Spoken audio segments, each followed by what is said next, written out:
Di masjid teman ana beberapa pekan yang lalu, khatib Jumatan terindikasi Syiah dari khutbahnya. Apa sebaiknya yang dilakukan? Apakah meninggalkan sholat Jumatnya atau tetap meneruskan? Kalau masih belum ada sesuatu yang pasti, teruskan saja. Karena ulama sepakat mengatakan hukum sholat di belakang majhulul hal. Majhulul hal itu orang yang tidak jelas statusnya, itu sah, hukumnya sah. Kalau kita tidak tahu ya, kalau kita tahu orang itu musyrik, orang itu memang dasarnya sudah murtad, atau memang orang yang sudah terindikasi akidahnya rusak, dan kita tahu, maka itu baru kita tidak boleh sholat di belakangnya, cari tempat lain. Tapi kalau kita tidak tahu, maka hukumnya kembali kepada hukum asal ya. Jadi tidak perlu meninggalkan, cukup ya, kerjakan saja kembali, atau dianggap sah insya Allah. Jika imam pada saat sholat maghrib pada rakaat kedua lupa tahiyat awal dan makmum mengingatkan dengan kalimat subhanallah, lalu imam turun tahiyat, apakah makmum harus sujud sahwi sebelum dan sesudah salam? Kalau imamnya sujud sahwi, maka ikut semuanya. Kalau imamnya tidak sujud sahwi, maka tidak perlu ikut sujud sahwi, gitu kan? Dan sujud sahwi ini teman-teman sekalian dilakukan kalau seseorang lagi sholat, kan sahwi itu artinya lalai ya, kelalaian. Itu kalau antum sudah pindah ke gerakan yang setelahnya. Misal, kita pas sujud, ternyata satu kali aja sujud, gitu kan? Tiba-tiba kita berdiri, subhanallah, pas kita duduk untuk berdiri ke rakaat yang setelahnya, kita teringat, kayaknya tadi sujudnya baru satu kali nih. Lalu kita sujud lagi, ini nggak butuh sujud sahwi. Tapi kalau antum sudah sempat berdiri, artinya sudah pindah ke gerakan yang setelahnya sudah sempurna, baru teringat, ini aja sujud sahwi. Ini aja sujud sahwi. Sujud sahwi juga dengan dua cara, ada yang dikerjakan sebelum salam, ada yang dikerjakan sudah salam. Kalau gerakan-gerakan yang keliru dalam sholat, lalai, lupa, gitu kan, teringat sebelum salam, misal antum pas rakaat keempat ragu, ini 4 atau 3 ya, lalu antum tambah 1 rakaat, karena kalau kita ngingat ya, ragu 3 atau 4, kita cari rakaat yang paling sedikit, ambil 3 misalnya. Kata Nabi SAW, kalau kalian lupa 3 atau 4, pilihlah 3. Karena kalau seandainya pun dia sholat lebih 5, maka 4 rakaatnya sudah terpenuhi. Tapi kalau dia pilih yang ya lebih banyak, dia anggap 4, ternyata kurang baru 3, maka akan kurang sholatnya. Jadi kan kita dianjurkan memilih jumlah yang lebih sedikit. Nah kalau teringat seperti ini sebelum salam, maka sujud sahwinya sebelum salam. Setelah baca tahiyat selesai, sujudlah 2 kali, dan bacaannya adalah bacaan-bacaan sujud. Ya, boleh juga ada bacaan khusus seperti misalnya bacaan yang dibaca sebenarnya dalam sujud juga ya. Ya Allah, Allahumma laka sajadtu wa bika amantu wa laka aslamtu, dan seterusnya. Itu ada doanya sendiri, bisa kembali kepada buku rujukan. Kemudian boleh juga membaca bacaan sujud, tetapi di antara 2 sujud tidak ada bacaan apa-apa. Sujud sahwi ya, sujud saja, baca bacaan sujud, kemudian duduk sebentar lalu sujud lagi. Jadi tidak membaca lagi Rabbi ghfirli warhamni dan seterusnya, gitu kan. Setelah itu berdiri baru salam sholat. Imam lakukan ini, Anda juga harus lakukan walaupun imamnya yang lupa tadi, gitu kan. Karena kita kalau sholat berjamaah berbeda. Innama ju'ilal imam liyutamma bihi shalah, kata Nabi SAW. Imam dijadikan untuk menyempurnakan sholat seseorang atau pengikutnya. Kalau seandainya antum sudah bubar sholat, ini sudah selesai sholat, salam, begitu kita lagi zikir, ada di belakang kita tepuk, akhi, ukhti, kayaknya tadi rakaat anda ini kurang 1. Tadi kayaknya ikut sama saya ini, sama-sama. Saya masbuk 2 rakaat, anda juga tadi 2 rakaat, tapi kenapa anda cuma tambah 1 rakaat? Kita diingatkan, lalu kita ingat, oh begitu ya, baik. Langsung berdiri pada saat itu. Berdiri tambah 1 rakaat. Lalu sampai salam, selesai salam baru sujud sahwi. Sujud sahwinya setelah salam, karena ingatnya juga setelah salam. Dan ini beranjak daripada hadis Bukhari. Nabi SAW pernah sholat asar 2 rakaat salam. Maka para sahabat diam semua, nggak ada yang nyaut. Tapi mereka bimbang, kok jadi 2 rakaat asar nih, gitu kan? Sampai Nabi SAW berzikir, Nabi SAW tidak ingat rupanya. Sampai berzikir, sampai selesai zikir, tradisi Nabi SAW habis zikir, langsung berdiri pergi ke pintu masjid, lalu menunggu sahabat-sahabat yang mengeluh atau yang menyampaikan apa sesuatu permintaan dan seterusnya. Ada satu sahabat mendekati mengatakannya, Rasulullah, apakah turun wahyu? Ada wahyu baru turun mengubah asar jadi 4 menjadi 2, gitu kan? Atau anda lupa? Kata Nabi SAW, tidak ada wahyu turun dan saya tidak lupa. Nabi yakin sekali SAW dengan hikmah Allah tentunya ya, agar mengajarkan kepada kita bagaimana caranya kalau terjadi seperti ini. Maka Nabi SAW memegang tangan sahabat tersebut, mengajaknya masuk ke dalam masjid. Kebetulan sahabat-sahabat yang lain belum bubar. Maka kata Nabi SAW, benarkah yang orang ini katakan, kalau saya tadi cuma sholat 2 rakaat, serentak mengatakan benar ya Rasulullah. Maka beliau langsung menghadap kiblat, lalu beliau mengerjakan 2 rakaat sampai salam. Setelah salam baru beliau sujud sahwi, karena mengingatnya setelah salam. Pendapat yang paling kuat pada makmum membaca Al-Fatihah atau tidak di belakang imam, yang disepakati oleh para ulama, yang saya sebutkan dulu yang disepakati ya. Yang disepakati adalah kalau sholatnya sir, tidak ngerasin suara, seperti misalnya duhur, asar, kemudian rakaat ketiga maghrib dan 2 rakaat terakhir isya, gitu kan? Ini namanya sholat sir, kecilin suara. Maka wajib makmum membaca Al-Fatihah. Wajib makmum membaca Al-Fatihah, gitu kan? Kecuali dalam keadaan ini khilaf ulama, bagaimana kalau dia baru membaca Ar-Rahmanir Rahim, Maliki Yaumiddin, imamnya Allahu Akbar ruku. Apa yang dia harus lakukan? Jumhur ulama mengatakan ikuti imam, karena dia sudah berijtihad, dia sudah baca, gitu kan?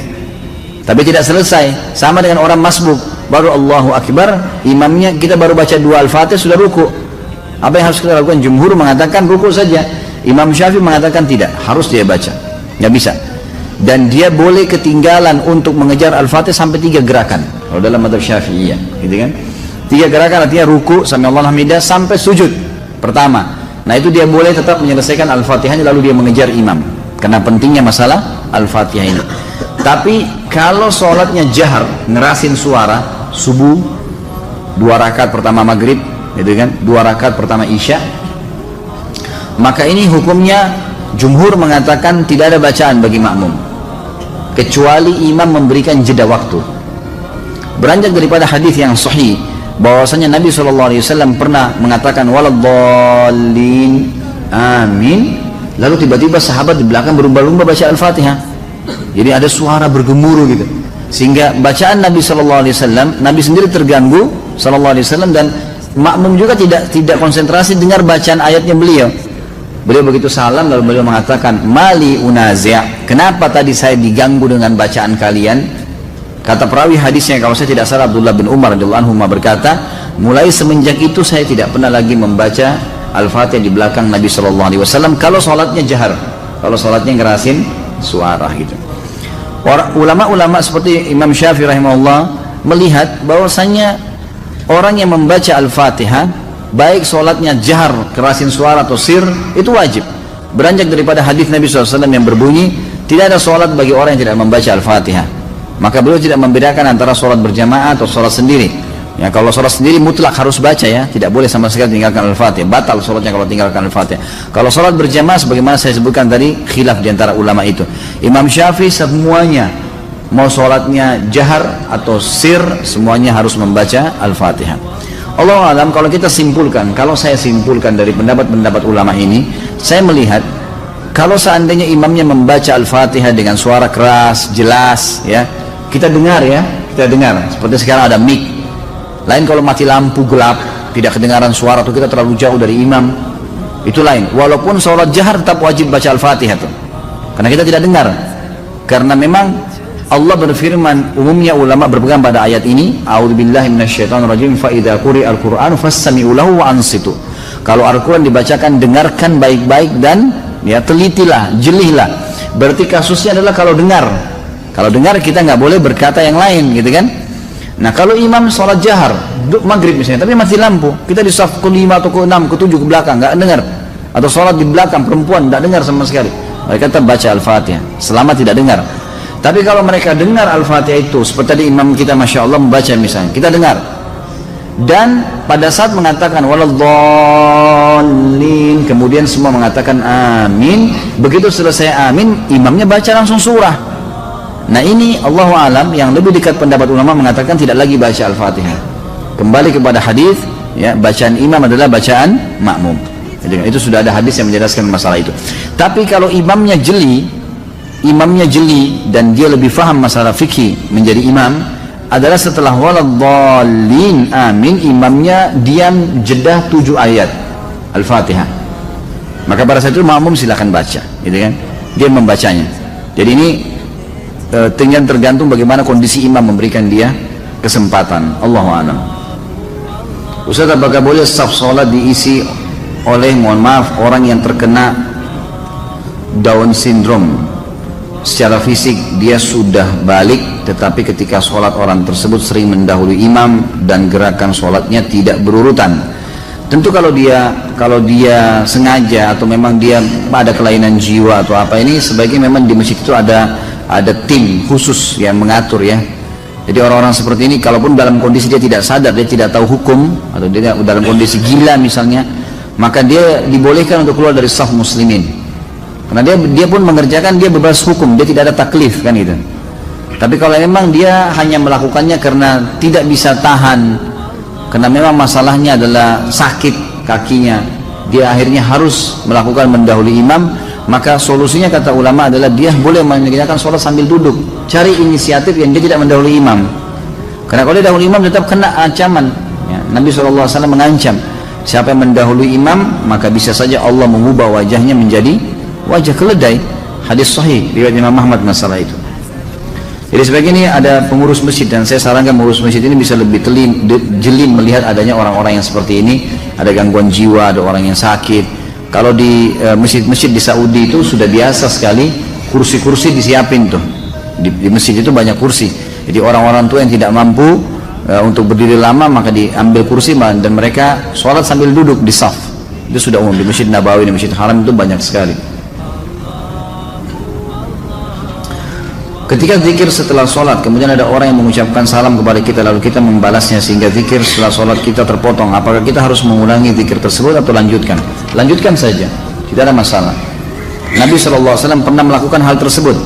Jadi pernah beliau SAW dalam hadis Bukhari selesai sholat ya, asar, tiba-tiba beliau langsung dengan cepat sekali, begitu salam lagi zikir, berdiri dengan sangat cepat melewati para sahabat, sampai para sahabat yang meriwayatkan hadis ini berkata, kami heran dengan kecepatan Nabi SAW dalam cepatnya gerakan Nabi SAW itu. Maka setelah itu pun, setelah beberapa saat Nabi SAW balik lagi dan duduk lagi, berzikir lagi. Lalu salah seorang di antara kami bertanya, ya Rasulullah, ada apa? Kata Nabi SAW, tadi saya tiba-tiba teringat di rumah saya ada kurma sedekah yang sudah saya niatkan mau keluarkan, maka saya tidak ingin itu tertunda. Maka saya pun segera mengeluarkannya, lalu kemudian saya balik berzikir. Jadi ulama mengambil daripada hadis ini, bolehnya orang kalau habis sholat, berzikir habis sholat, itu kalau ada sesuatu yang wajib baginya atau sesuatu yang darurat, dia boleh memotongnya, seperti menjawab salam gitu kan, seperti misalnya turun hujan tiba-tiba dia harus pindah karena kena air atau apalah ya yang harus memindahkan dia, maka dia boleh pindah dan kemudian dia melanjutkan zikirnya. Bagaimana Anda menyikapi setiap akan sholat pasti ingin sekali buang angin? Apa Anda harus diruqyah? Gimana kira-kira? Ruqyah boleh, silahkan ruqyah. Mungkin waswas syaitan, itu waswas syaitan ya, harus dilawan. Dan cara yang efektif adalah jangan biasakan buang angin. Memang betul. Jadi orang yang biasa tidak bisa tahan buang angin itu karena beranjak dari apa? Kebiasaan dia. Dia udah biasa, mungkin di depan teman-temannya kadang-kadang bercanda, memang dia gangguin mereka gitu kan. Emang gitu, dia sering iseng. Nah, akhirnya sudah terbiasa gitu kan. Jadi itu menjadi hal yang selalu kayak orang yang terbiasa, ngupil, orang yang biasa korek kuping, jadi karena dia kan kebiasaan, jadi terbiasa, sama dengan itu. Orang-orang yang tidak membiasakan dirinya untuk mengeluarkan angin, insya Allah tidak keluarin angin kecuali pada waktu memang dibutuhkan kan gitu. Jadi memang ini harus diubah dari cara itu dulu, pola itu. Dan ini subhanallah juga tidak baik ya, sebaiknya memang ditinggalkan. Jadi insya Allah dengan cara antum terapi diri supaya jangan sampai sering mengeluarkan angin, terutama dengan mengolok-olok gitu kan, ada bercanda, termasuk juga di depan pasangan misalnya. Lebih baik kita menjaga itulah, kecuali darurat sekali ya, kecuali darurat. Kalau ruqyah saya sarankan silakan ruqyah, bisa jadi was-was juga syaitan, bisa terjadi. Semoga Allah senantiasa memberkahi Ustaz Khalid beserta keluarga dan kita semua yang hadir di majelis ilmu ini. Amin. Alhamdulillah. Jazakallah khair atas doanya. Sholat sunnah afdalnya dikerjakan di rumah. Saya biasa mengerjakan sholat sunnatul fajr di rumah, namun masjid di tempat saya jarak antara azan dan iqamahnya sebentar. Saya terkadang ketinggalan takbiratul ihram bersama imam, tapi tetap dapat rakaat pertama. Sebaiknya saya sholat sunnah di rumah atau di masjid? Di masjid, gitu kan? Di masjid. Jangan antum kejar ikan teri, ikan paus lewat ini. Mana? Sholat sunnatul fajr itu ikan teri dibandingkan sholat subuh, itu ikan pausnya, gitu kan? Jangan ketinggalan, sholat di masjid tidak masalah. Kan lebih afdal kalau sholat di rumah, kalau sholat sunnah kan gitu lebih afdal. Jadi jangan sampai mengejar afdaliyah sunnah, ketinggalan fadilah yang besar dari sholat wajib. Karena mulai Allahu Akbar imam, kita juga Allahu Akbar, itu sudah dicatat pahala tuh. Jadi itu ada fadilah, jangan ketinggalan itu. Bahkan kalau perlu kita masuk masjid sudah mau iqamah, ya sudah kita sholat subuh gitu kan. Nanti sunnatul fajrnya, ulama berpendapat mengatakan sunnatul fajr pernah dikerjakan oleh Nabi SAW setelah terbit matahari. Nah, itu dibolehkan bagi orang yang sudah rutin mengerjakannya. Kalau dia ketinggalan, sudah masuk masjid subuh, sudah iqamah, dia sholat subuh, kemudian nanti dia setelah terbit matahari sebelum duha, dia boleh mengerjakan sunnatul fajr yang ketinggalan itu. Apakah boleh mengerjakan sholat witir bertepatan dengan berkumandangkannya azan subuh? Karena saat mengerjakan tahajud waktunya sudah sangat dekat dengan waktu subuh, sementara saya belum sholat witir. Pertama sekali saya sarankan antum sholat witir seperti sekarang nih, ba'da isya, gitu kan? Itu lebih baik. Nah, itu lebih baik. Dan nanti kecuali kalau antum memang sudah terbiasa bangun jam 2, setengah 3, masih panjang jeda waktu menjelang subuh, itu baru. Kalau enggak, saran saya jangan tinggalkan witir sebelum tidur. Nah, baik sebelum tidur atau habis dia isya langsung sholat witir. Itu sudah disepakati oleh para ulama, berangkat daripada hadis Bukhari, di mana sahabat-sahabat menyampaikan diantaranya ya Abu Hurairah anhu yang mengatakan, saya diwasiatkan kepada saya 3 hal yang saya tidak pernah tinggalkan selama hidup saya: puasa 3 hari setiap bulan, 2 rakaat sholat duha, dan saya tidak pernah tidur kecuali saya sudah witir. Agar antum tidak mengejar di malam hari kecuali sholat tahajud, gitu kan? Pertanyaan tadi, bolehkah sholat witir sementara azan dikumandangkan? Boleh jawabannya. Hadis Bukhari menjelaskan masalah itu, bahwasanya Nabi SAW mengatakan, kalau kalian dengarkan azan, segeralah berwitir. Segeralah berwitir, artinya masih boleh kan? Bahkan ada pendapat ulama mengatakan, kalau jeda antara azan dan iqamah subuh masih panjang, seperti Masjid Haram misalnya 20 menit, 25 menit baru iqamah, sementara antum sudah terbiasa kerjakan sholat tahajud dan itu kebablasan sampai azan subuh baru bangun, boleh mengerjakannya antara azan iqamah subuh, karena itu bukan waktu yang dilarang untuk sholat. Kalau sudah iqamah subuh, waktu dilarang sholat, nggak boleh. Berarti di sini pendapat ulama mengatakan masih boleh mengerjakan sunnah-sunnah antara azan dan iqamah subuh, gitu kan? Jadi ini termasuk ya, yang bisa diambil pelajaran dari situ tadi. Apakah pahala sholat jamaah di masjid sama besar dengan jika kita sholat jamaah semisal di rumah atau di tempat lain? Tentu berbeda. Tentu berbeda. Fadilah ke masjid ada sendiri. Kalau di tempat lain tidak ada fadilah melangkah ke masjid. Ya, kata Nabi SAW, setiap kali orang melangkah, maukah saya tunjukkan kalian amal yang paling banyak menggugurkan dosa dan meninggikan derajat? Kata para sahabat, tentu ya Rasulullah. Kata Nabi SAW, berwudu di waktu-waktu genting, di waktu-waktu yang malas kita wudu, seperti mau tidur, gitu kan? Habis berhubungan biologis, mau tidur atau mau mengulanginya, dianjurkan wudu dulu. Atau di musim dingin, ya kan? Atau menjaga wudu, batal wudu lagi. Ini justru pahalanya besar nih. Dan banyaknya langkah kaki menuju ke masjid, ya kan? Berarti melangkah kaki saya sudah ada pahala. Hadis yang lain juga riwayat Bukhari Muslim, kata Nabi SAW, setiap kali orang melangkah ke masjid, 1 langkah mengampuni dosa, 1 langkah mengangkat derajatnya. Ini nggak ada di tempat lain, harusnya di masjid, gitu kan? Kemudian ada hadis yang berbunyi, siapapun yang pergi ke masjid sholat, setiap berjamaah di waktu sholat wajib ya, maka setiap kali ke masjid dapat 1 istana di surga, setiap pulang 1 istana di surga. Ini nggak ada di tempat lain, gitu kan? Tinggal tentang masalah jamaahnya, 25 kali lipat dapat pahala, itu sama. Itu sama, karena hadis Nabi SAW menjelaskan sholat berjamaah sama saja mendapatkan pahala 25 kali lipat itu, dan diangkat 27 derajat. Allahu a'lam. Kapan waktu yang paling utama untuk sholat sunnatul fajr? Antara azan dan iqamah subuh. Antara azan dan iqamah subuh, ya. Apakah ada bacaan atau doa yang diajarkan oleh Rasulullah SAW pada saat berwudu, seperti doa ketika membasuh muka, tangan, dan lainnya? Yang saya tahu, doa yang dibaca adalah pada saat memulai wudu, itu hadis Bukhari, membaca Bismillah pada saat mau memulainya, gitu kan? Bahkan Syekh Jibril mewajibkan masalah itu, mengatakan harusnya seseorang membaca Bismillah. Beranjak daripada hadis, janganlah seseorang kalian bersuci kecuali sudah mulainya dengan basmalah, gitu kan? Kemudian nanti selesai wudhu baru membaca 2 kalimat syahadat, beranjak daripada hadis Bukhari. yang berbunyi siapa yang selesai wudu kemudian dia membaca asyhadu an la ilaha illallah wahdahu la syarikalah wa asyhadu anna muhammadan abduhu wa rasuluh, ini hadis Bukhari Muslim, maka Allah akan membukakan baginya 8 pintu surga, dia bisa minta yang mana dia mau masuki, gitu kan. Begitu pula ada hadis yang lain riwayat Tirmidzi menambahkan ditambah doa Allahumma ja'alni minat tawwabin wa ja'alni minal mutatahhirin, ya Allah jadikanlah aku orang yang selalu bertaubat dan juga orang yang selalu bersuci, gitu kan. Jadi dari hadis ini yang kita tahu ada doa di awal, ada doa di akhir. Kalau di pertengahan, Allah alam saya tidak pernah dapatkan riwayatnya secara pribadi ya, saya pribadi. Jadi kalau anda mendapatkan riwayatnya silahkan anda amalkan, tapi saya pribadi belum pernah menemukan kecuali di awal dan akhir saja.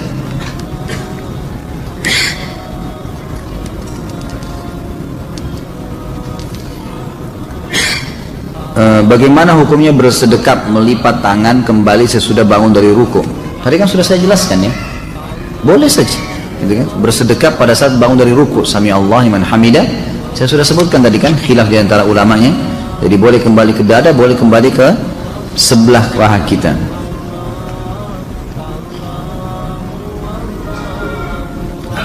Apakah seseorang yang telah mencapai dosa kufur lalu tiba-tiba dia bertaubat atas hidayah Allah, kemudian dia mengerjakan sholat tapi belum mengulangi syahadat, apakah sholatnya sah dan diterima oleh Allah Subhanahu Wa Taala? Nggak bisa, kufur itu syaratnya untuk kembali ke Islam harus syahadat. Jadi dia kalau sholat dianggap orang kafir sedang sholat, nggak diterima sama Allah. Harus syahadat, gimana caranya? Itu syaratnya, karena dia sudah kufur. Saya pernah mendengar jamak suri. Apakah sholat dengan menjamak suri ini diperbolehkan? Apa ini jamak suri ini? Siapa yang bertanya ini? Saya nggak tahu nih apa jamak suri. Ada mati suri, ada jamak suri, ini macam-macam. Nanti ada nikah suri juga ini. Wah, begitu nikah semangat ya. Saya nggak tahu, maaf ya, saya minta maaf, saya nggak tahu nih maksud jamak suri itu apa. Apakah ada hukum had untuk orang yang meninggalkan sholat? Ada, jelas. Kalau dia meninggalkan secara malas, hukumnya had, dihukum. Dan Imam Syafi'i mengatakan tergantung pemerintahnya setempat, boleh memenjarahnya, boleh mencambuknya, gitu kan. Tapi yang jelas harus ditakzir. Takzir itu dihukum dengan berat dan tidak boleh dibiarkan ada di lingkungan kaum muslimin orang yang tidak sholat, wajib terutama ya. Jadi tidak boleh sama sekali. Apakah zikir setelah sholat boleh dikerjakan sambil berjalan keluar masjid karena ada keperluan? Boleh saja, nggak ada masalah. Tapi antum kehilangan ya, doa malaikat, karena hadis Nabi SAW, siapa yang habis selesai sholat tidak berdiri dari musallahnya, tidak berbicara dengan orang di sebelahnya, tidak membatalkan wudunya, sambil berzikir dia lagi duduk di situ, gitu kan? Dan ini saya sering sarankan para ikhwah yang hadir di pengajian saya, agar jangan pindah tempat pun, mundur ke belakang pun jangan, biar yang di tempat situ saja, zikir dulu.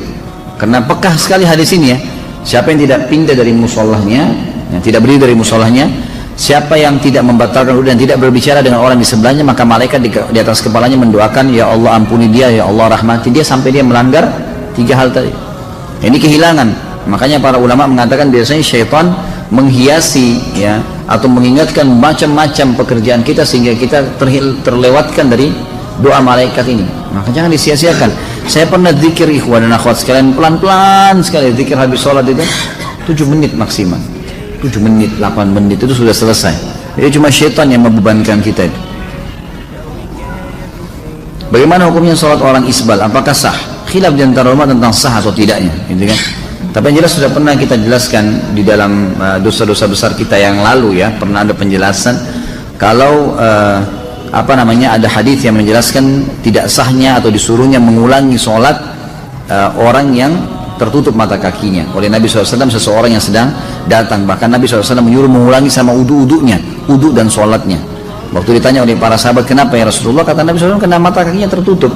Ada yang melemahkan hadis ini, ada yang menghasankannya, gitu kan? Khilaf di antara ulama. Tapi kalau saya pribadi, saya berpegang pada pendapat yang mengatakan memang batal sholatnya ya.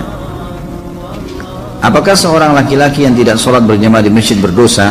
Kalau Imam Syafi'i mengatakan sholat berjamaah di masjid sunnah muakkadah, sangat ditekankan. Jadi kita tidak boleh menyalahkan juga orang-orang yang tidak ke masjid sholat. Misalnya umumnya di Indonesia ini banyak orang yang berpegang pada Syafi'iyah gitu kan. Tapi kalau jumhur ulama mengatakan tidak. Di antaranya Imam Ahmad sangat menekankan beranjak daripada hadis-hadis yang sahih, seperti misalnya hadis yang sahih kata Nabi SAW, saya ingin sekali ada orang yang mengikomahkan sholat, lalu kemudian menggantikan saya jadi imam, lalu kemudian saya membawa obor dan saya membakar rumah orang-orang yang tidak pergi sholat berjamaah. Kemudian hadis sahih juga di mana Ibnu Umm Maktum, muadzin Nabi SAW, matanya buta, dan beliau berkata, ya Rasulullah, rumah saya jauh dari masjid Anda, tidak ada yang memandu saya, buta, nggak ada yang pandu saya jalan, gelap, gitu kan? Dan di antara rumah saya dengan masjid banyak binatang buas bisa menerkam saya, padang pasir jauh. Apakah boleh saya sholat di rumah? Awalnya Nabi SAW mengatakan silakan sholat di rumah. Setelah itu subhanallah turun wahyu menyampaikan. Ibnu Umm Maktum sudah mau keluar, Nabi SAW mengatakan panggil orang itu. Dipanggil kembali, kata Nabi, apa kau dengar dengan telingamu azan atas ma'un nida? Dia mengatakan iya ya Rasulullah. Kata Nabi, idzan ajib, kalau begitu jawab azan itu. Orang buta, nggak ada yang pandu, gitu kan, malah ditekankan. Jadi semestinya memang harusnya dijaga. Ya, dari pendapat ini ya, jumhur ulama diantara Imam Ahmad yang sangat menekankan berdosa kalau laki-laki tidak ada udzur nggak sholat di masjid, gitu kan. Ya kalaupun kita berpegang pada mazhab Syafi'iyah, kita mengatakan sunnah muakkadah, maka minimal antum kehilangan banyak sekali fadilah, pengangkatan derajat, pengampunan dosa, dapat istana di surga. Itu luar biasa. Setiap pergi loh dapat satu istana, setiap pulang dapat istana. Ini bukan istana di Menteng atau di mana-mana, ini di surga, gitu kan. Hanya dengan ke masjid sholat, itu apa susahnya? Lawan tuh syaitan, jangan lemah terus. Ya. Manakah yang lebih utama bagi seorang perempuan, sholat di musola kantor atau pergi ke masjid? Musola boleh. Ya, kalau perempuan tidak ada masalah, di sebelah meja kerjanya boleh. Nggak ada sesuatu penekanan. Kalau laki-laki yang dianjurkan ke masjid. Terkait dengan 10 Muharram, apa benar 10 Muharram itu lebarannya anak yatim? Apakah boleh mengkhususkan 10 Muharram untuk menggalang dana untuk anak yatim? Nggak pernah ada sunnahnya Nabi ini. Ini dikarang-karang saja ini, tidak ada sama sekali. Anak yatim itu kita dianjurkan untuk menyantuni sepanjang tahun, bukan 10 Muharram. Nggak ada dalil berhubungan dengan masalah itu. Waduh, ini tulisan indah, jadi saya tidak bisa baca. Dulu di Makassar, kami waktu masih kecil, kalau tulisan yang begini kita bilang tulisan indah, gitu kan. Saya nggak ngerti di Jakarta atau di daerah lain, Allahu a'lam. Apa faedah bagi orang yang mengerjakan sholat gerhana dan sholat syuruk? Kalau sholat gerhana memang anjuran Nabi SAW kan, hadis sahih riwayat Bukhari. Kata Nabi SAW, kalau kalian melihat gerhana maka sholatlah, bersedekahlah dan bertasbihlah, disuruh sampai Allah menghilangkan gerhana itu dari kalian. Jadi memang ada perintah dari Nabi SAW masalah itu. Tapi apakah dia dapat pahala, apakah dia dapat misalnya apa janji-janji itu belum pernah kita temukan riwayatnya, Allahu a'lam. Tapi yang jelas dia dianjurkan untuk dilaksanakan perintah Nabi SAW, ibadah. Kalau sholat syuruk, hadis Nabi SAW, siapa yang sholat berjamaah di masjid, hadis sahih riwayat Hakim, siapa yang sholat berjamaah di masjid, ya, kemudian dia duduk berzikir sampai terbit matahari, kemudian dia sholat 2 rakaat setelah itu, ya, maka dia sama dengan pahala haji dan umroh sempurna, gitu kan. Ini dikatakan oleh para ulama sholat syuruk. Di perusahaan saya sistem untuk sholat bergantian, sistem untuk sholat bergantian, tapi niat saya ingin sholat berjamaah tepat waktu. Apakah saya berdosa karena tidak sholat tepat waktu? Tidak dikatakan berdosa sebenarnya, karena masih ada pendapat ulama yang seperti tadi Imam Syafi'i mengatakan sunnah muakkadah. Saya tidak bisa mengatakan berdosa, gitu kan, tapi dia kehilangan fadilah yang sangat banyak, gitu. Jadi kalau bilang pun, misal pun kita bisa mengambil awal waktu, lebih baik kita pamit sama teman-teman misalnya kita dahulu, gitu kan. Dan itu sholat juga tidak akan mengambil waktu lama. Saya juga sarankan begini, perlu difahamin ya, terikat dengan jam kerja kantor, ya, itu wajib hukumnya karena antum mengikuti syarat. Kata Nabi SAW, al-mu'minuna syurutihim, al-mu'minuna ala syurutihim. Orang mukmin harus patuh dengan syarat yang disepakati. Misal, waktu istirahat jam 12 sampai jam 1, azan setengah 1, gitu kan. Antum mulai masuk masjid sholat, ternyata harus kembali sebelum jam 1, misal 5 menit sebelum jam 1 ada absen lagi, misal contoh.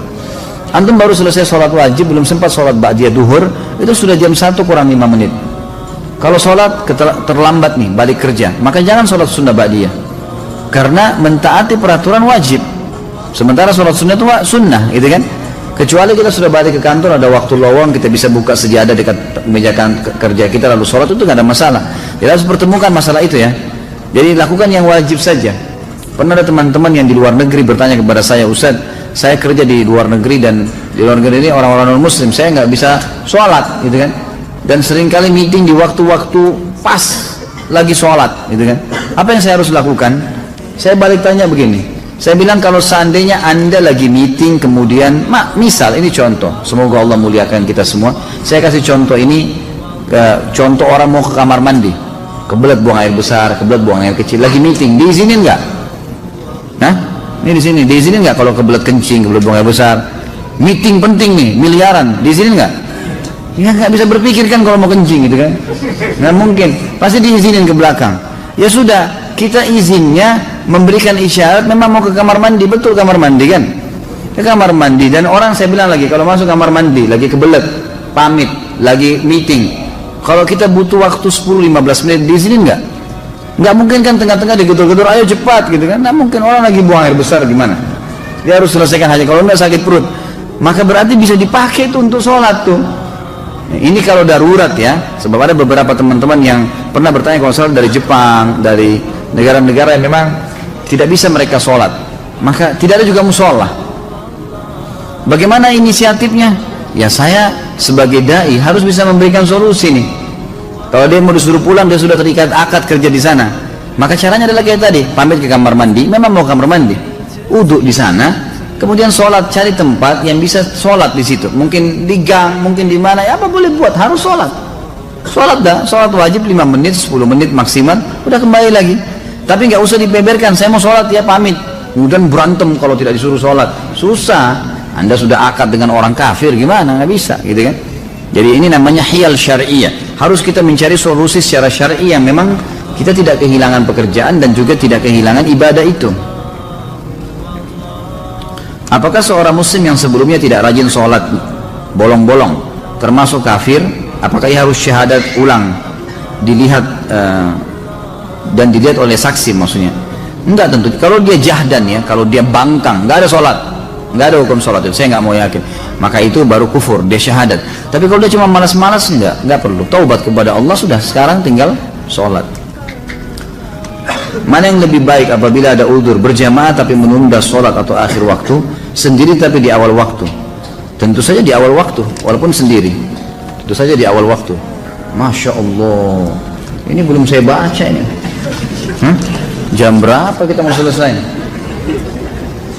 Masya Allah. Ini selama 2 tahun, 1 tahun ini nggak selesai pertanyaannya. Kok kayak balas dendam kalau ketemu saya nih?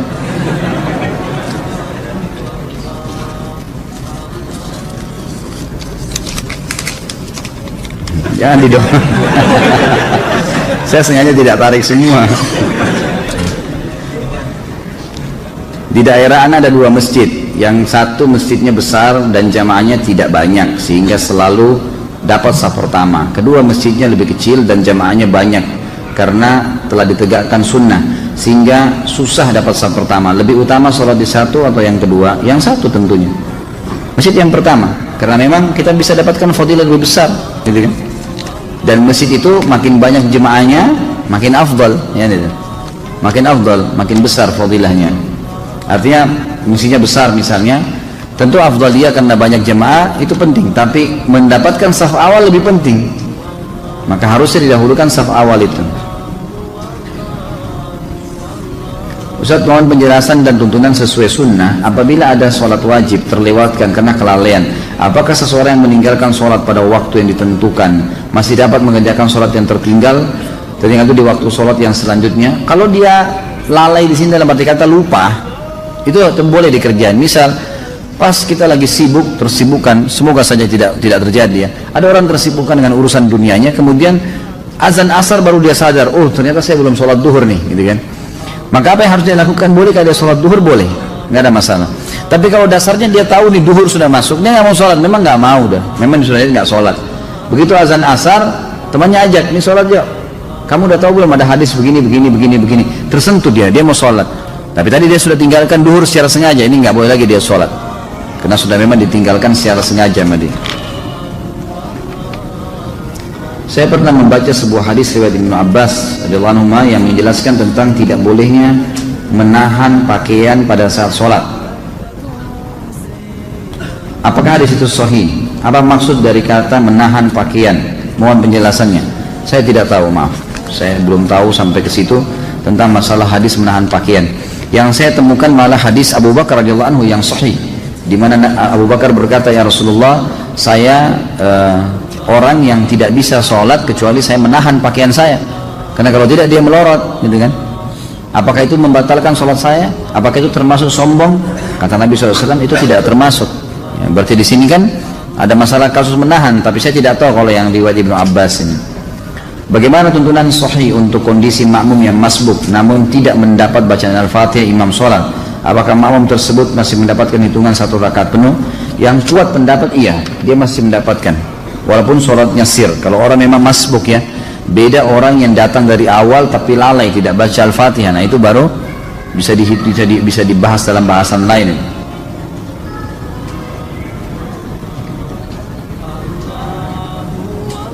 Setelah berhubungan suami istri, apakah boleh sholat wajib hanya dengan wudhu tanpa junub, tanpa mandi? Nggak boleh lah. Ini iseng aja bertanya. Wajib mandi junub ya akhi. Atau mungkin yang nanya masih bujang kali ini, belum punya pengalaman ya. Belajar dari Pak Yoyo ya. Kalau kita sholat berjamaah tapi kita ketinggalan sehingga bacaan Al-Fatihah tidak sampai selesai karena imam bacaan cepat, begitu juga sholat duhur, asar bacaan Al-Fatihah tidak selesai, apakah sholat kami sah? Sah insya Allah. Yang penting tadi kan sudah saya jelaskan ini, yang saya sudah jelaskan jangan ditanya lagi. Makanya pada saat ta'lim tadi jangan mengkhayal gitu ya, jangan terulang-ulang nih. Jadi kita terjebak macet di jalan, tidak bisa melaksanakan sholat asar, apakah boleh dijamak sama maghrib?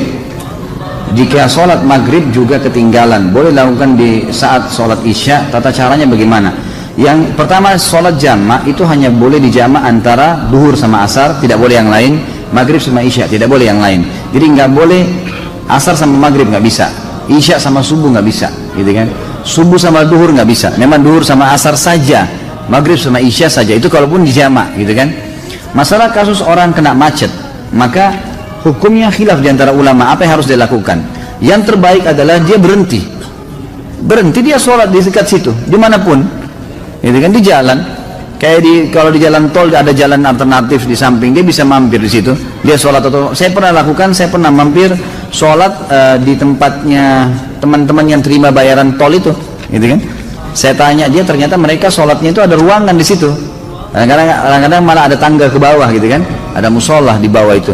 Maka bisa kita mampir sholat, jadi kita bisa mampirkan mobil lalu sholat di situ. Itu yang paling baik. Atau bawa sejadah di mobil disiapin, gitu kan? Itu boleh.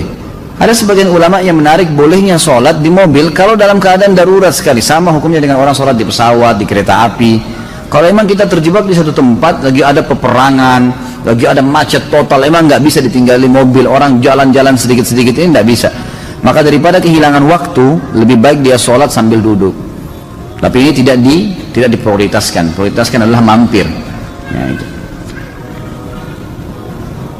Apakah ada riwayat sholat saat Nabi SAW mengimami para nabi? Itu disebutkan oleh para ulama berhubungan dengan masalah kasus Isra Mi'raj ya. Bisa kembali lebih jauh ke ceramah saya sebutkan riwayatnya di ceramah tentang Isra Mi'raj itu. Apakah Nabi SAW pernah melakukan sholat tasbih? Kalau pernah, bagaimana tata cara dan bacaan sholat tasbih Nabi SAW? Kalau Nabi sendiri pernah kerjakan, Allahu a'lam, tidak ada riwayat masalah itu. Tapi umumnya semua yang disebutkan oleh Nabi SAW, kata ulama disepakati pastinya Nabi SAW sudah mengaplikasikan terlebih dahulu. Karena Allah sudah menjelaskan dalam Al-Quran, kabura maqtan indallah in taqulu ma la taf'alun. Sungguh berat di sisi Allah kalau kalian mengucapkan tidak mengamalkannya. Sementara Nabi SAW adalah panutan, pasti beliau sudah amalkan. Tapi hadis tentang sholat tasbih dihasankan oleh para ulama dan boleh dilakukan, itu beranjak daripada perkataan Nabi kepada pamannya Abbas radhiyallahu anhu. Nabi SAW mengatakan, wahai paman, kalau kau diluangkan waktu oleh Allah, kerjakanlah setiap hari sekali.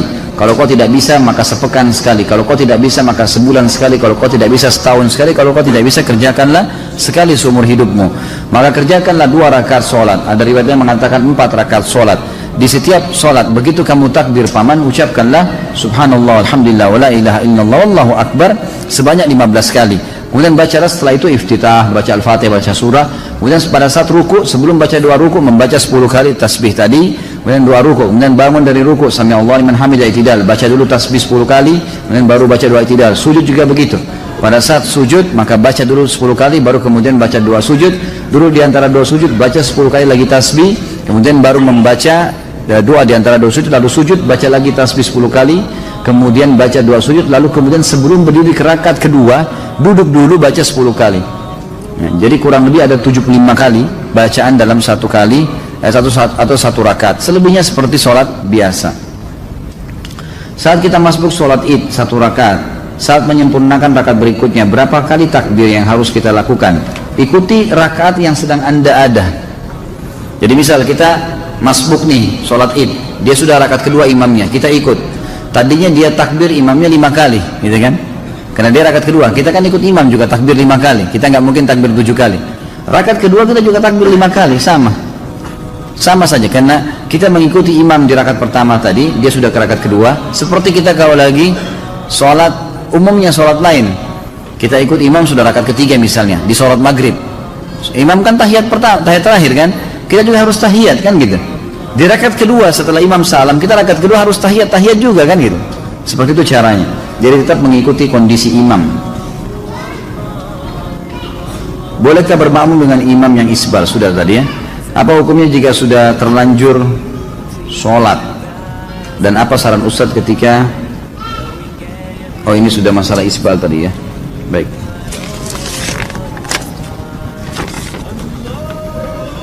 Bolehkah kita mengqadha sholat kita yang terlewat dengan tata cara seperti apa? Sudah saya jelaskan. Makanya jangan buru-buru bertanya nih ya. Karena pertanyaan mungkin bisa saja dijawab gitu ya, sudah ada. Bagaimana cara mengqadha sholat yang sudah banyak kita tinggalkan? Nggak ada qadha sholat, nggak ada qadha sholat. Hadis Bukhari menjelaskan masalah itu. Jadi tidak ada. Kecuali tadi saya bilang kita lalai, memang lupa. Tapi kalau 5 tahun nggak sholat, sekarang taubat, apakah harus mengqadha sholatnya 5 tahun? Nggak pernah ada dalil berhubungan dengan masalah itu. Hadis Bukhari menjelaskan bahwa ada seorang wanita datang kepada Aisyah radhiyallahu anha dan berkata, wahai Aisyah, kenapa kita disuruh mengqadha puasa dan tidak disuruh mengqadha sholat? Maka Aisyah sempat marah sama orang tersebut, lalu sambil berkata, aharuriyun anti? Apa kau dari wilayah Haruri? Haruri ini wilayah di Irak, sebuah wilayah di Irak dipenuhi dengan kaum Khawarij. Khawarij ini suka menghakimi sesuatu secara zahir. Misal, perangilah orang-orang kafir, berarti semua kafir termasuk tetangga, nggak bisa hidup sama kaum Khawarij, disiksa semua, gitu kan? Ambil secara zahir hukum, gitu kan? Jadi seperti itu. Maka mereka juga mengatakan orang kalau taubat pernah 50 tahun tidak sholat harus qadha 50 tahun tuh. Gitu. Maka kata perempuan tersebut, saya bukan dari Hawari, tapi saya mau tanya. Kata Aisyah radhiyallahu anha, begitulah Nabi SAW memerintahkan kami disuruh mengqadha puasa dan tidak mengqadha sholat. Artinya tidak ada qadha sholat memang bagi orang yang memang lalai sebelumnya. Bolehkah menggabungkan 2 niat sholat sunnah ibadah sunnah lain dengan cukup melakukan 1 kali saja? Contoh sholat sunnah atau masjid digabung dengan sholat qabliyah. Saya pernah tanya ini kepada Syekh Abu Bakar Jazair rahimahullah di Masjid Nabawi, dan saya pernah tanyakan juga kepada beberapa ulama yang lain. Maka jawabannya dibolehkan kalau sunnah sama sunnah. Kalau wajib sama sunnah nggak boleh, gitu kan? Artinya orang masuk dalam masjid, dia sholat tahiyat masjid dan juga dia bisa niatkan untuk qabliyahnya, sama dengan orang sholat, sama dengan orang puasa Syawal 6 hari dengan puasa Senin Kamis yang bertepatan dengan Senin Kamisnya. Maka selama sunnah sama sunnah dibolehkan, tapi tidak boleh sunnah sama wajib. Nggak boleh misalnya bayar utang Ramadan digabung dengan puasa Senin, gitu kan? Maka itu tidak dilakukan, itu tidak boleh digabung. Sebagaimana tidak boleh gabung antara qabliyah duhur dengan duhurnya. Saya sering melihat orang bergeser dari tempat awal melaksanakan sholat fardu pada saat akan melakukan sholat sunnah ba'diyah. Apakah ini merupakan adab sholat sunnah ba'diyah? Bukan, tetapi ada hadis yang berbunyi semua tempat yang dipakai sholat akan menjadi saksi pada hari kiamat. Maka dianjurkan seseorang untuk pindah tempat ya. Di kantor Anas selesai sholat duhur ada ustadz yang tidak zikir tapi langsung berdiri kultum, isinya mengajak jamaah zikir-zikir bid'ah. Apa ini? Dikit-dikit bid'ah, jangan dengerin, jalanin saja selama ini menurut anda baik. Memangnya yang menentukan amalan diterima itu kalian. Kalau dikit-dikit bid'ah kita beribadah semakin terkekang. Bagaimana menyikapi ustadz yang seperti ini? Sementara saya mau tegur, cuma ilmu saya masih dangkal dan malas berdebat. Bagaimana membedakan ustadz yang syar'i? Ya tentu saja, ini tidak ada istilah ustadz syar'i ya. Ini istilah baru ini. Baik, kalau anda tidak punya ilmu jangan didebatin, tetap aja berzikir, gitu kan? Tetap berzikir, tetap anda jalankan sunnah Nabi SAW, sudah cukup insya Allah. Kalau tadi ditanya bagaimana membedakan ustadz, sebenarnya ustadz itu kalau yang ustadz mengikuti sunnah Nabi tentu selalu punya dalil ya. Ini perkataan ini firman Allah dalam surah ini kata Nabi SAW, jadi tidak pernah dari dia, tidak ada pendapat pribadi. Umumnya maaf, saya bukan mengatakan pengajian kita ini secara khusus, tapi di sini juga tadi anda dengar setiap kali sampaikan sesuatu biasanya kita sampaikan ada dalilnya. Ini loh hadisnya, ini loh ayatnya, gitu kan? Jadi punya panduan, jadi bukan karangan-karangan dari kita sendiri. Bagaimana posisi tahiyat akhir untuk sholat 2 rakaat? Ini sudah kita jelaskan tadi.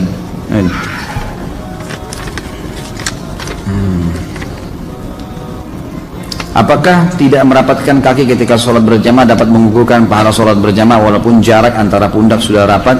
Tentu tidak, tapi membuat syaitan masuk dan membuat tidak khusyuk. Itu, jadi tidak mengukurkan sholat. Karena ana ada udzur di mana kalau jari kaki bersenggolan dengan benda-benda, dalam hal ini jari kaki saudara di sebelah, merasa risih sebab ana pernah ada riwayat operasi penyakit saraf tulang belakang sehingga jari-jari kaki menjadi sensitif. Dan apakah termasuk isbal jika ana menggunakan kaos kaki ketika sholat berjamaah?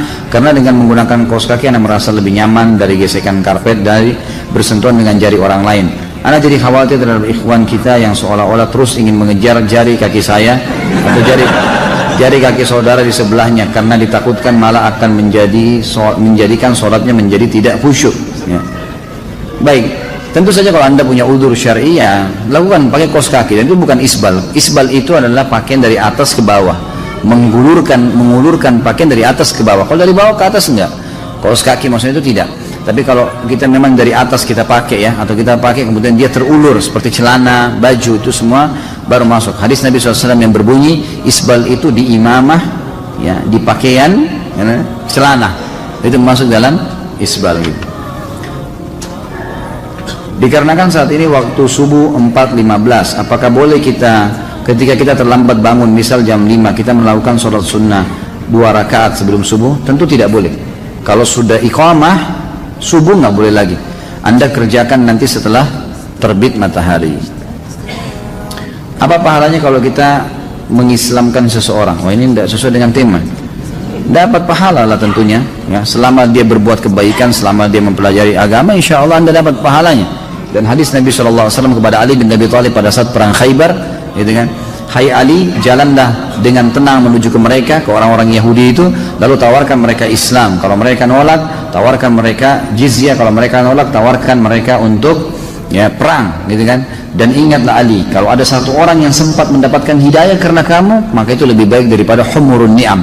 Humurun ni'am ini adalah bisa diterjemahkan dengan unta betina merah yang besar, atau nikmat yang terbesar yang sedang dimiliki oleh seseorang. Apakah bergerak 3 kali dalam keadaan sholatnya batal, seperti garuk-garuk misalnya? Kalau Imam Syafi'i mengatakan batal kalau lebih dari 3 kali, jadi tidak dibolehkan lebih dari 3 kali. Tapi jumhur ulama mengatakan tetap tidak batal kalau memang orang itu punya udzur, memang harus dia lakukan. Tapi kalau gerakan sia-sia membatalkan sholat nih, ada orang sia-sia memperbaiki kopiah atau apalah gitu kan, ya ini keseringan dilakukan, makanya tidak boleh. Tapi kalau darurat memang harus menggaruk, memang gatal sekali, itu tidak ada masalah insya Allah. Apakah boleh sholat wajib sambil duduk seperti kita perjalanan jauh dalam bus, pesawat yang memakan waktu 12 jam? Tentu saja boleh, tidak ada masalah. Apakah dalam Islam mengenal zaman purba dan zaman dinosaurus? Apakah ini suatu berita bohong, Ustaz? Allahu a'lam. Ini kok kelepasan masuk ini? Bolehkah berimam pada orang yang masbuk? Boleh, asal anda beda imam ya. Jadi misal gini, ada dua orang masuk masbuk nih, orang lagi berjamaah, sama-sama masbuk 1 rakaat. Kita satu imam nih. Begitu salam imam kan masing-masing nambah rakaat yang masbuk ya, yang kehilangan 1 rakaat. Ini nggak boleh lagi jadi makmum satu sama yang lain. Karena ada orang begitu tuh, karena sudah satu imam. Yang boleh kalau beda imam. Misal kita berdiri, kita masuk 1 rakaat, ada orang yang telat masuk, maka dia tepuk pundak kita, itu boleh, nggak ada masalah. Tapi tidak boleh menjadi memiliki 2 imam dalam 1 sholat. Bila imam salah dalam baca Al-Fatihah, karena kan sholat tidak sah, apakah kita harus ulang di rumah atau bagaimana? Tentu saja tidak ya. Salahnya tergantung salahnya kenapa. Kalau emang salahnya fatal dan sudah diingatkan tidak mau, maka batal sholatnya. Bukan di rumah, diulangin di situ, gitu kan? Tapi kalau emang dia lupa, kemudian diingatkan, atau mungkin ada kesalahan tajwid yang diingatkan lalu dia tidak lakukan, maka tetap sah saja. Beranjak daripada hadis Nabi SAW yang sahih yang berbunyi, kalau kalian sholat dengan imam, kalau imam benar dia akan panen pahala kalian, dan kalian akan dapat pahala kalian masing-masing. Dan kalau dia salah, dia akan berdosa, dihukum sama Allah, dan sholat kalian benar. Sholat kalian benar. Apakah boleh sholat Jumat di dalam kereta api? Soalnya saya pernah melihatnya ketika saya dalam perjalanan menuju kampung halaman. Musafir nggak ada Jumat baginya, nggak usah sholat Jumat gitu kan. Kalau musafir nggak usah sholat duhur asar, dijamak saja. Setelah sholat hajat, petunjuk dari Allah itu berupa apa? Nggak ada sholat hajat ini, yang ada sholat istikharah. Sholat hajat setahu saya tidak ada, hadisnya lemah sekali, bahkan ada hadis yang palsu gitu kan. Jadi yang ada adalah sholat istikharah. Istikharah sama sebenarnya ya, karena kita meminta petunjuk dari Allah SWT. Itu ada hadis sahihnya. Tentang tawakal, pertanyaan Ibnu Rajab rahimahullah bahwa tidak ada yang memberi, menghalangi, mendatangkan bahaya dan mendatangkan manfaat kecuali Allah SWT. Hadis di atas sahihkah? Saya tidak tahu ya. Baik, 2 pertanyaan lagi ya. Sabar yang sudah lipat-lipat tasnya. Apakah seorang muslim meninggalkan sholat termasuk golongan orang munafik? Tidak bisa kita katakan munafik, tapi ada ciri kemunafikan padanya. Karena orang munafik meninggalkan sholat atau berdiri sholat dengan malas. Di mana batasan seorang muslim dikatakan kafir? Apabila dilihat dari hadis riwayat Tirmidzi, An-Nasai dan Ibnu Majah menyebutkan sabda Nabi SAW, perjanjian antara kami dan mereka orang kafir adalah sholat. Karena barang siapa yang meninggalkannya maka sungguh dia telah kafir. Yang dimaksud di sini adalah perilakunya perilaku kafir, meninggalkan sholat. Makanya ulama masih rincikan, meninggalkan sholat secara jahdan tadi, membangkang, baru kufur, gitu kan? Harus syahadat. Tapi kalau dia cuma malas-malas, tidak masuk. Ibnu Umar menjelaskan makna daripada hadis ini adalah kalau dia cuma malas-malasan, dia mendapatkan dosa kufur tapi tidak sampai pada kufur. Kufrun duna kufrin istilahnya, gitu kan? Apakah sutra atau pembatas bagi yang masbuk telah terputus dari imam apabila sholat berjamaah telah selesai? Jawabannya iya. Jadi dia sudah sendiri karena sudah selesai dari imam. Bagaimana posisi duduk tasyahud akhir untuk sholat sunnah 2 rakaat? Sudah saya jelaskan tadi.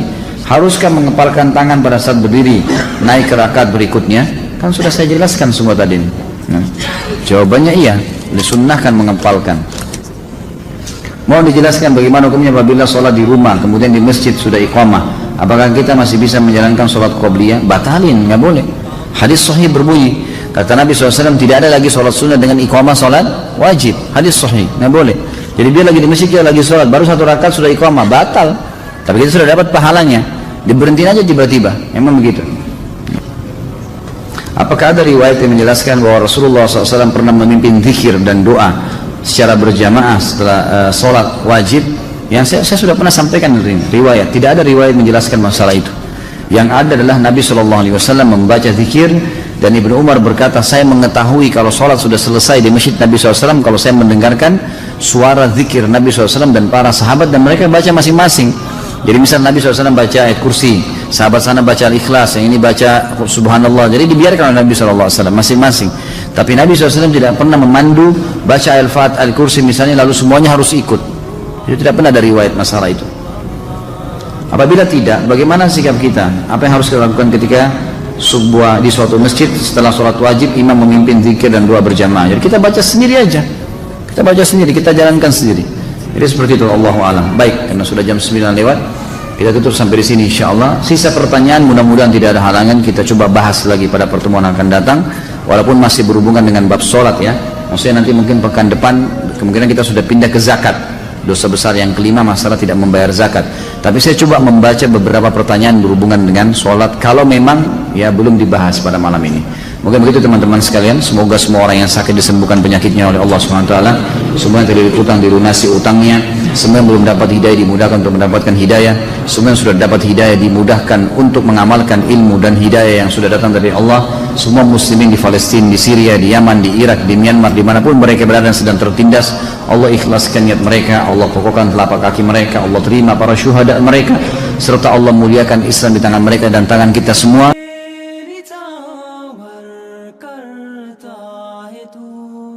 बरकतों से